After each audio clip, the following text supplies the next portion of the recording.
YouTube, Awesome Writer here. Welcome to my review for Ranger Academy 3. Super late on this review. My reviews on the comics kind of fell behind last year, as there was other videos I wanted to get done for 2023's end, and also just getting busy with other stuff. But I'm going to try to be more regular about it. But I figured I'd use this quiet time in January to catch up on comic reviews, Ranger Academy 3 included. Now, also with this series, though I'm enjoying it, and there's quite a few things I'm enjoying about it, I find my thoughts on the issues are often very repetitive because I kind of have the same two core things to say every week, which is like, okay, yeah, the character stuff feels like it's Star Wars Adventures, it's fine enough, but I'm more interested in the lore. And that's like basically all I have to say. And that's kind of what I feel about this review. I mean, just talking about the character stuff first. I do think this is well done. I'm not going to pretend I'm personally super engaged, but I think it's well done enough to where I could see this being like really engaging to younger audiences. Like I've said before, again, repeated point, if this was like an animated series, I could see it been done really well. I think the characterization and everything is pretty well done for that audience.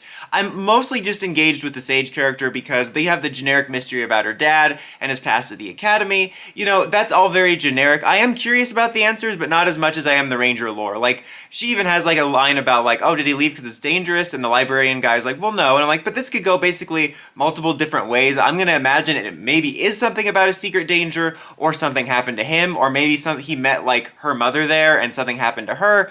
I don't know, like, but there's like a dozen cliche explanations that I'm sure it'll be one of those. But as far as everyone else goes, I'm not really that invested in any of the characters. I am kind of interested in what's going on with Lula a bit.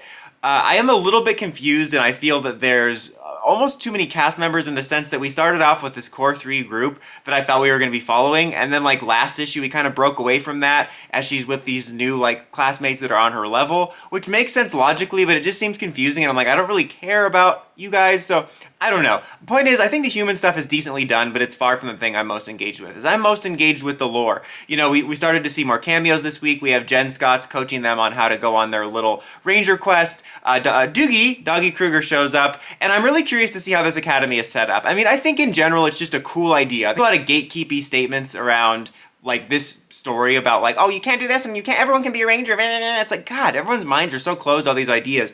But I think the idea is really cool, but I'm really curious of how it's set up, because it basically is this situation where you can have rangers from different worlds and different time periods all teaching at the same time, and I'm curious like how and why it was set up, like where in time does like Sage and everyone take place.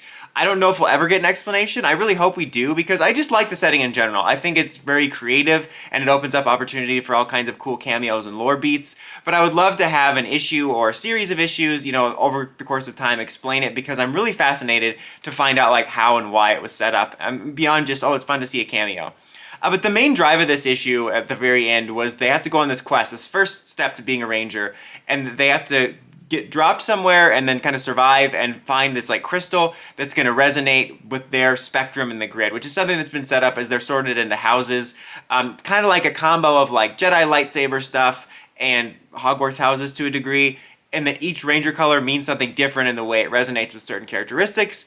And this is something some people weren't a fan of. I personally like it because I don't think it means like if you test that you're like a green ranger and then you morph into red, it's not going to work. I think that you can work to have certain characteristics like we've seen like in Trini. Trini is a good example. She was a yellow ranger, but she became more of a leader over time, and then she could resonate and be a red ranger. And like, I don't think it's like you can't become another color. I think it's more like you're more compatible. Like if you were, you know, tested to be a green ranger and you morphed into red, you might have a harder time with this energy. That's the way I take it.